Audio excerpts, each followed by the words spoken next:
ചിങ്ങക്കൂറുകാരെ സംബന്ധിച്ച് മകവും പൂരവും ഉത്രത്തിൻ്റെ കാലും കൂടിയാണ് ഇവിടെ വരുന്നത്.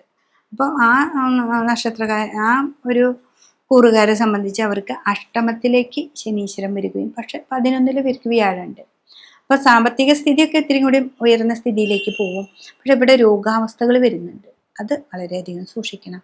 പിന്നെ ധനപരമായിട്ട് 2-ാം ഭാവം ശനിയുടെ ദൃഷ്ടിയുള്ളത് കൊണ്ട് കയ്യിൽ കാശ് നിൽക്കാത്തൊരവസ്ഥ വരും. ചിലർ പറയും ഇഷ്ടം പോലെ ധനം വരുന്നുണ്ട് പക്ഷെ ഒന്നും നിലനിൽക്കുന്നില്ല, അത് ഇങ്ങനെ പോയിക്കൊണ്ടിരിക്കുകയാണ്, നമുക്കത് എങ്ങടെ പോകണമെന്ന് നമുക്കറിയുന്നില്ല എന്നൊക്കെ പറയുന്നവരുണ്ട്. അപ്പം അങ്ങനെ വരാൻ സാധ്യതയുണ്ട്.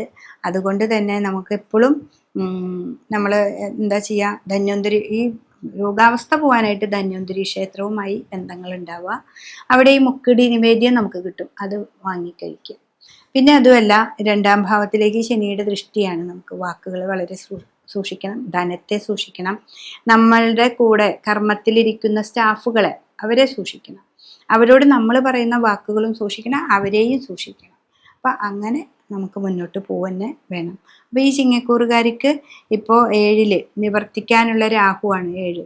അവിടെയും നമുക്ക് ദോഷമാണ്, ഒരു കാര്യം പോവാൻ ചെന്നാൽ നടക്കില്ല.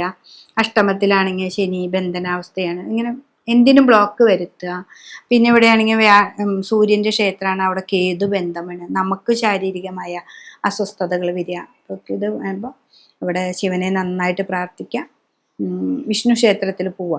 പിന്നെ നമ്മൾ കർമ്മം നന്നാവാനായിട്ട് ദേവീ ക്ഷേത്രത്തിൽ പോവുക, അതും ഭദ്രകാളി സ്വരൂപിണിയായ ദേവീ ക്ഷേത്രത്തിൽ പോവുക. ചുമന്ന പൂക്കൾ കൊണ്ട് അർച്ചന കൊടുക്കുക, അതാണ് നമുക്ക് മുന്നോട്ട് പോകാനുള്ള ഏറ്റവും നല്ല വഴി, ചുമന്ന പൂക്കൾ കൊണ്ട് അർച്ചന. ഇതാണ് ഈ ചിങ്ങക്കൂറുകാരെ സംബന്ധിച്ച് നമുക്ക് ചെയ്യേണ്ടത്.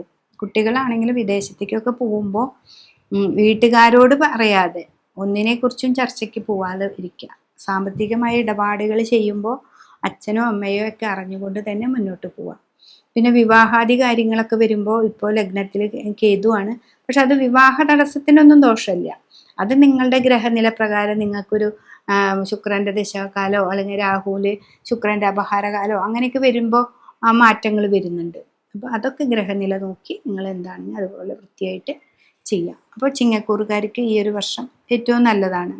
ഇതൊക്കെ നമ്മൾ ഒരു കോമൺ ആയിട്ട് പറയുന്ന, അപ്പോൾ ഈ ഒരു വർഷം നമുക്ക് ഗോചരം പറയുന്നതാണ്. പിന്നെ ഇതുപോലെയുള്ള വല്ല ബുദ്ധിമുട്ടുകളൊക്കെ വരുമ്പോൾ നിങ്ങളുടെ ഗ്രഹനില കൊണ്ടുപോവുക, നിങ്ങളുടെ ഏജിനനുസരിച്ച് ദശാകാലങ്ങൾ മാറും. അപ്പോൾ അതനുസരിച്ചായിരിക്കും നമുക്ക് മാറ്റങ്ങൾ ഉണ്ടാവും.